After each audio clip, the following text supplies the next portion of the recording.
I live in a small town in northern Michigan. Not a lot of crime here, mostly quiet woods and sleepy roads. I moved into my house about 3 years ago after saving up for a place of my own. It's a cozy one-story cabin just outside of town. Quiet, peaceful. That's what I liked about it. Last fall, I had the house to myself for the weekend. My girlfriend was visiting her sister in Chicago, and I took the opportunity to catch up on some projects around the house. Saturday went by like any other. Laundry, fixing a leaky faucet, watching some TV.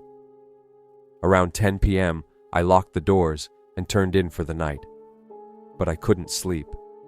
It was one of those nights where your mind won't settle. Every creak and groan of the house sounded louder than usual. I chalked it up to the cold air settling in and tried to ignore it. Around midnight, I finally dozed off. A loud knock woke me up. I sat straight up in bed, heart pounding. The room was pitch black. I glanced at the clock, 2:17 a.m. Another knock. This time, louder, more urgent. I grabbed my phone and flashlight and crept toward the front door. There were no lights on outside, but I could make out a figure standing behind the frosted glass. No car, no movement, just someone waiting. "Who is it?"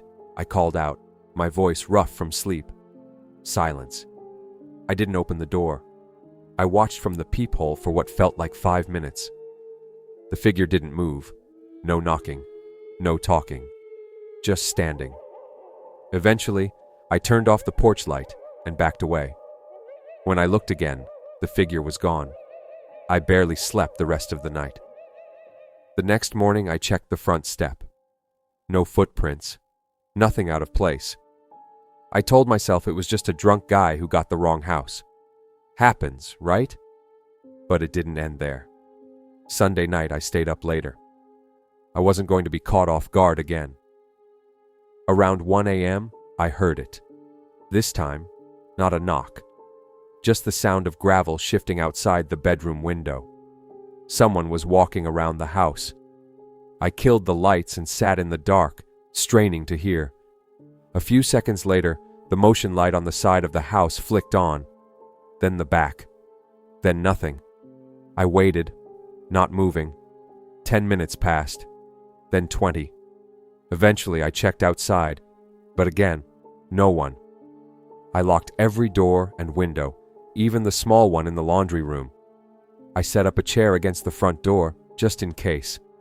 Monday came and I worked from home, too anxious to leave. That night, around 11, I heard a soft scraping sound, like something dragging across wood. I grabbed my flashlight and walked toward the back door. The sound got louder, closer. I flipped on the porch light and opened the door just a crack. There was a folded piece of paper on the doormat. Just one sentence was written in all caps. "Stop looking outside." I felt sick. My entire body went cold. I checked the yard, nothing. I called the sheriff's office and they said they'd send a deputy to patrol the area, but they didn't find anything unusual. I didn't sleep that night either. The next evening, I drove into town and bought a set of security cameras. I installed them on all corners of the house and synced them to my phone. That night, I sat in the living room with every light off, watching the live feed. Nothing happened. Until around 3 a.m., the camera facing the woods picked up something. A shape. A man walking slowly from the tree line toward the back of the house, no flashlight, no sound. He walked up to the lens, stared into it, and smiled. I froze. He then turned, walked off into the dark, and disappeared. That was the last time he showed up. I gave the footage to the police. They opened an investigation, but nothing ever came of it. No suspects, no leads. Just a blurry image of a man I'd never seen before. I've since moved. I still check the cameras sometimes, even though the app doesn't connect anymore. And I still don't know what he wanted. But I know this. He wasn't there to rob me. He was playing a game. One I never agreed to. And the scariest part? I opened that door once, That was all he needed.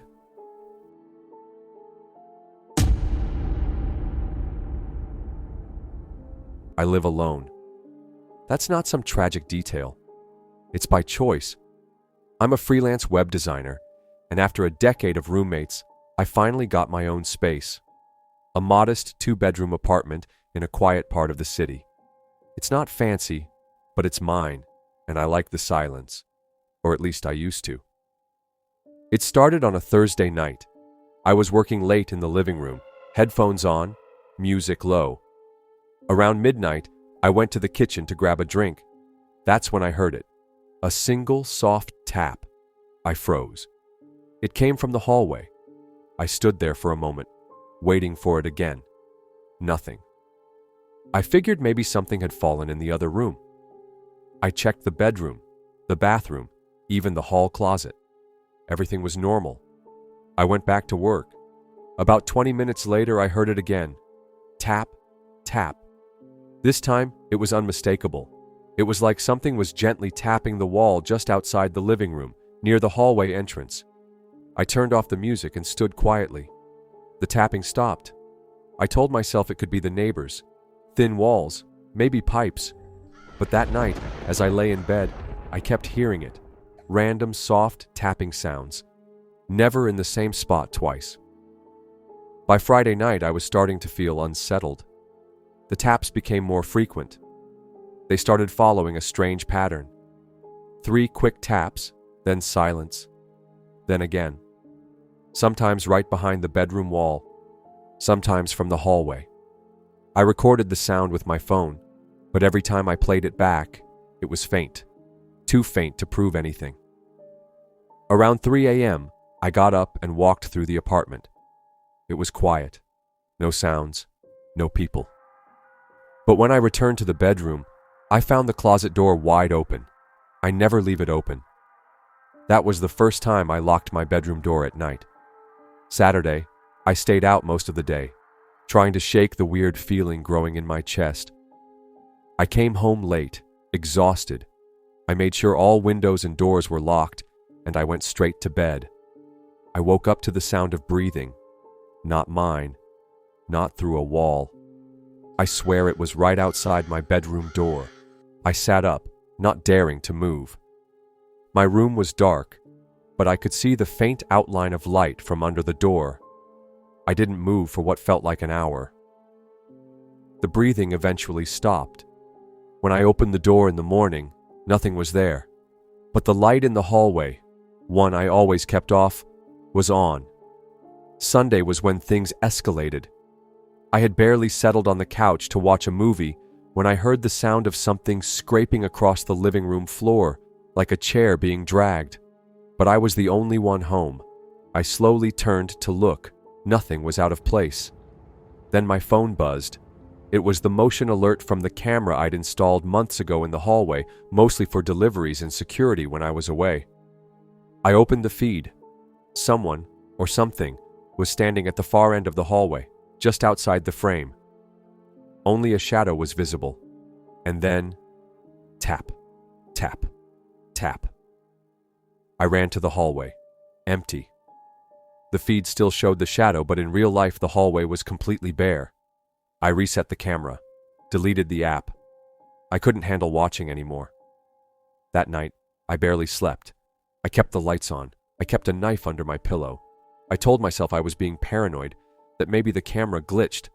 But then, just as I was starting to fall asleep, my bedroom door opened.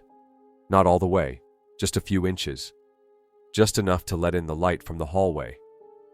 I didn't move. I couldn't. I stared at that sliver of darkness for what felt like forever, waiting for something, anything, to happen. But it didn't. In the morning, the door was wide open. I moved out the next day. I never figured out what was going on. I never saw a face, never caught someone in the act. But I know what I heard. I know what I saw. And I know that something was in that apartment with me. Something that waited until I was alone. Until I let my guard down.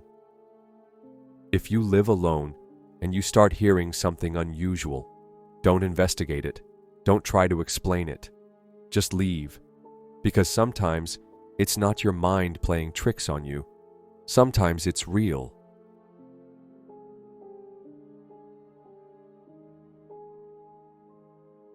I don't usually get scared.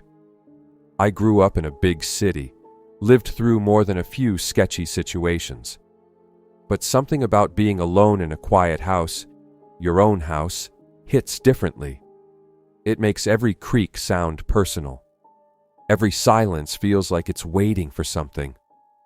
A few months ago, I house sat for my aunt while she went on a cruise. She has this nice 2-story place just outside of town, surrounded by trees, with barely any neighbors nearby. It sounded peaceful, even relaxing. The first few days were uneventful. I worked remotely from her dining table, walked her dog, made dinner, and lounged around in her home theater room. I even liked the quiet, at first. On the 4th night, something felt off. It was around 10 p.m. I had just finished watching a movie and was locking up before bed. As I went to turn off the porch light, I noticed that the back gate was wide open. I knew I had closed it earlier that day. I walked outside with a flashlight and checked the yard. Nothing looked disturbed. I closed the gate, locked it, and came back inside. Maybe the wind blew it open. That's what I told myself. But I couldn't sleep. Around 2 a.m., I heard something upstairs. A faint clunk, like a door bumping gently against a wall. I was in the guest room downstairs. The only rooms up there were the main bedroom and the office, and I hadn't been in either. I stayed frozen in bed, staring at the ceiling. No other sounds, no footsteps. I eventually fell asleep with the light on. The next morning, I went upstairs to check. The bedroom door was ajar. I knew I had closed it when I arrived. Inside, nothing seemed out of place. But then I noticed something small. The mirror on the dresser had a smudge, a fingerprint, right in the center. I wiped it off and tried not to think about it. That night, as I was brushing my teeth, I heard the sound of water, a single drip. I turned off the sink and listened. Another drip. It was coming from the upstairs bathroom. Now, I hadn't used that bathroom, hadn't even stepped inside it. But the sound was unmistakable. Drip. Drip. I crept up the stairs, my heart pounding harder with each step. The hallway was dark except for the faint light coming from under the bathroom door. I didn't remember leaving it on. I opened the door slowly. The faucet wasn't running. The sink was dry, but the shower curtain was pulled shut. I stared at it. Something about that curtain made my skin crawl, the way it bowed slightly, as if something, or someone, was behind it. I reached out, hand trembling, and pulled it open in one quick motion. Nothing. The tub was empty, dry. I laughed nervously and shook my head. Just my imagination. I shut off the light, closed the door, and went back downstairs. I didn't hear any more dripping that night, but the next morning, I found muddy footprints, small ones, child-sized, leading from the back door to the staircase. The door was locked. No windows were broken. I stood there, staring at them, my stomach sinking. I called the police. They came, took a look, and couldn't explain it. Nothing was stolen. No signs of forced entry. They left, telling me to stay alert and call again if anything else happened. That night, I locked every door and window, double-checked them all. I even put a chair under the doorknob in the guest room. I slept with a kitchen knife next to the bed. At 3:12 a.m., I woke up to the sound of footsteps above me. Slow, deliberate. Then silence. I stayed in bed until sunrise.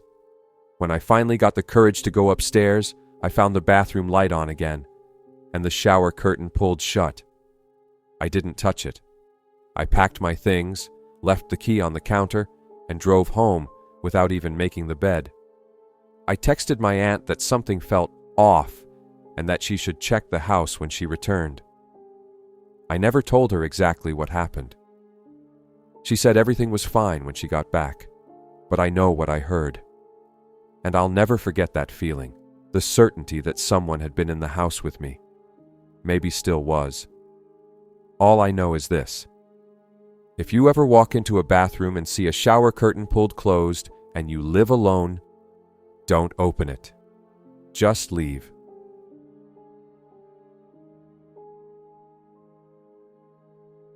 I moved into my new house last summer. It was a small single-story home in a quiet neighborhood, perfect for someone like me who works long hours and craves peace when I come home. It had a short gravel driveway, a fenced backyard, and a big bay window in the living room that looked out onto the street. The first few weeks were calm. I unpacked slowly, settled into a routine, and enjoyed having a space that was entirely mine. I didn't know my neighbors well, but they seemed friendly enough, the kind that waved when you passed, but kept to themselves otherwise. Everything was fine until the third weekend. It was a Saturday night, and I was home alone, eating leftovers and watching an old thriller movie. Around 11 p.m., I decided to head to bed. I did my usual round, locked the doors, turned off the lights, checked the windows. As I passed by the bay window, something made me stop. There was a man standing at the end of my driveway. Just standing there. I squinted. He wasn't moving. He wasn't facing the house. Just looking off to the side. Not a neighbor I recognized. No car nearby. I stood behind the curtain for a full minute, heart thudding. Then I grabbed my phone and flicked on the porch light remotely from the app. When the light came on, he was gone. I opened the door cautiously and looked around. Empty driveway. No sound. Just the wind in the trees and the faint hum of distant traffic. I told myself maybe it was a trick of the light or someone passing through, but something felt wrong. The next night, it happened again. This time, it was earlier, just after sunset. I caught the movement from the corner of my eye as I passed the window. When I looked, there he was, same spot, same posture, still not facing the house. I stared at him, trying to make out details. He wore dark clothes, a hood maybe, but I couldn't see his face. I called out, "Can I help you?" He didn't respond. I flicked on the porch light again. Gone. I didn't sleep that night. I kept looking through the curtains every hour. Nothing. No one. Monday morning, I installed a camera over the driveway. That night, around 1:30 a.m., I got a motion alert. I opened the feed. He was back. This time he was closer, standing just 10 feet from the window, still facing away from the house, like he was watching something in the dark, just beyond the street. I didn't go outside. I didn't move. I watched the feed until he finally walked away, slowly, disappearing out of frame. I saved the footage, showed it to the police the next day. They shrugged, said maybe it was someone with mental health issues, or maybe just a prank. They said they'd patrol the area more often, but I could tell they didn't take it seriously. The visits continued every few nights, always the same. He'd show up, stand there, never look at the house, never speak, then vanish. Until one night, everything changed. I got home late from work and was too tired to do anything but crash on the couch. I fell asleep with the TV on. Around 2 a.m., I woke up to a soft thump. I sat up. The porch light was on. I hadn't turned it on. I stood slowly and looked through the curtain. The driveway was empty. But then I noticed something. The curtain itself. It was slightly open. I never leave it open. I stepped back, phone in hand, and opened the camera app. The feed was dark. No signal. I tried the other camera at the side of the house. Same result. Offline. Then came a sound I'll never forget. The back door handle turning. Slowly. Then stopping. I didn't breathe. I crept into the hallway and locked myself in the bathroom, knife in hand, phone clutched to my chest. I didn't come out until sunrise. When I finally checked the house, everything was locked. The cameras came back online with no new footage. The man never returned after that night. I don't know what he wanted. I don't know why he chose my house, and I don't care to find out. I moved 2 months later. Now, I live on the 10th floor of a high-rise. No driveway, no bay window, and I never, ever ignore a camera alert.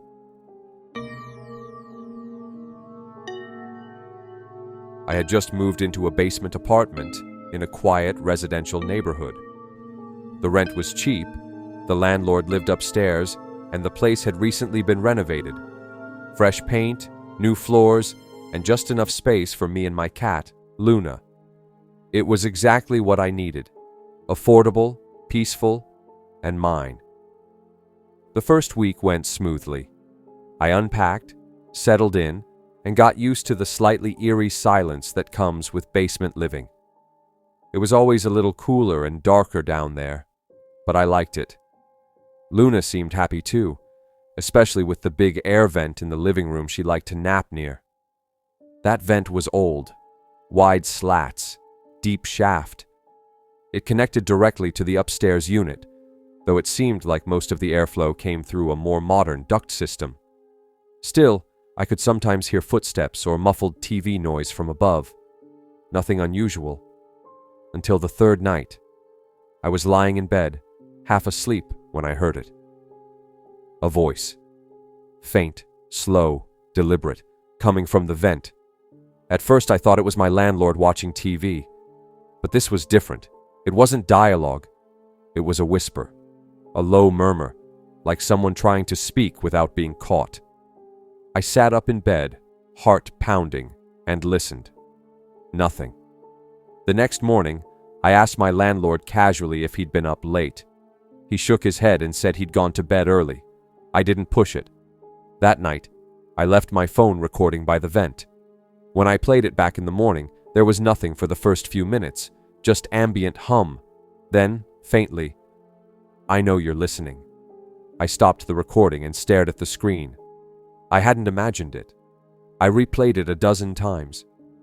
The voice wasn't familiar. It didn't sound like my landlord, and it definitely didn't sound like a TV. I didn't sleep that night. The next day, I inspected the vent. I unscrewed the cover and peered inside with a flashlight. It was dusty, cobwebbed, and stretched deep into the wall. I couldn't see far. No signs of anything unusual. I tried to convince myself it was just a coincidence. Maybe some weird acoustic trick from another apartment. Maybe the plumbing. But it didn't stop. Every night around 2 or 3 a.m., I'd hear the voice. Sometimes it said nothing, but breathed. Sometimes it muttered. And sometimes, only sometimes, I'd hear my name. I never told anyone. Who would believe me? One night, I finally worked up the courage to speak back. I knelt by the vent and whispered, "Who are you?" There was a long silence. Then, "You shouldn't be here." The voice was clear, male, cold. I slammed the vent cover back on and pushed a heavy bookshelf in front of it. But that night, the whisper didn't come from the vent. It came from the bathroom. I froze in bed, staring into the hallway. Luna hissed and ran under the bed. Then the whisper again, softer now, almost thoughtful. "There's no door you can close that I haven't already opened." I called my landlord the next day and told him I was leaving. No notice, no refund, just take the keys. I made up a lie about a job opportunity in another city. He didn't ask questions. Maybe he already knew. I moved out within 48 hours. Weeks later, I played that first recording for a friend. She thought it was fake, some audio trick or edit. But I know what I heard, and I know that voice didn't come from upstairs. It came from inside the vent, from somewhere deeper, from someone who had been there long before I arrived, and who wasn't planning to leave.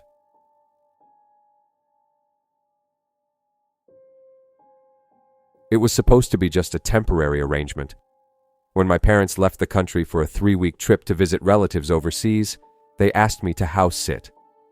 I was 24, between jobs, and staying in a small apartment downtown. Their suburban house, with its quiet street and big backyard, sounded like a welcome change. Plus, I could save on rent for the month. I agreed without hesitation. The first few days were peaceful. I walked their dog, made coffee in the mornings, lounged in the sunroom, and binge-watched old detective shows at night. It felt like a break from the world, a little pocket of calm. But something about the house always felt slightly off when you were alone in it. It wasn't haunted. There were no creaks, no cold spots, no flickering lights. It was just quiet, too quiet. I noticed it on the third night. I had just finished watching a movie, turned off the TV, and started getting ready for bed. As I walked past the basement door to get a glass of water, I noticed it wasn't closed all the way. The door sat slightly ajar, just enough for darkness to spill out into the hallway. I always closed that door. Always. I figured it must have bounced open. I pushed it shut and turned the lock at the top. But the next night, it was open again. Only this time, it was wide open. I stood at the top of the stairs, peering down into the pitch black. The house was silent, the kind of silence that presses against your ears. I reached for the light switch, but when I flipped it, nothing happened. The basement light didn't turn on. I shut the door again, locked it, and pushed a chair in front of it, just in case the latch was faulty. The following morning, the chair was still there. The door was closed. I shrugged it off as a wiring issue and decided not to go down there unless I had to. That weekend, things started to escalate. I began hearing noises from below, muffled thuds, a dragging sound. Once, it sounded like something, or someone, shifting across the concrete floor. I told myself it was the water heater, or maybe old pipes expanding. My dad always complained about needing to get the plumbing redone, but that didn't explain the cold draft that sometimes came up from under the door, or why Luna, the family's old Labrador, refused to go near it. She would freeze in the hallway, ears back, eyes locked on the door, then back away slowly. On the seventh night, I stayed up later than usual. I couldn't sleep. I felt restless, like something was off, like I was being watched. At 3:17 a.m., I heard a sound that made my blood run cold. The unmistakable creak of a footstep on the basement stairs. Slow, deliberate, then another, then silence. I was frozen in bed, staring at the ceiling, heart hammering in my chest. I waited, listening, expecting the creak of the door or the sound of footsteps entering the hallway, but nothing came. After what felt like hours, I finally got out of bed. I grabbed a kitchen knife and crept to the hallway. The basement door was closed, still locked. The chair was in place. I checked every window and door in the house. Nothing was open. Nothing was broken. No sign of forced entry. The next morning, I called my dad. "Hey," I said, trying to sound casual. "Did you guys ever hear weird noises in the basement?" There was a pause on the other end. "Why? What kind of noises?" I hesitated. "Like footsteps, or furniture moving." Another pause. Then he sighed. "The basement light's been broken for a while," he said. "And yeah, sometimes we'd hear things. Probably rats or squirrels getting in through the crawl space. The place is old." He was trying to sound calm, but there was something in his voice, something tight. "You sure that's all it is?" I asked. "I'm sure," he said, "but if it makes you uncomfortable, just stay out of the basement. Nothing down there you need." The rest of the day was quiet. That night, I stayed up in the living room with all the lights on.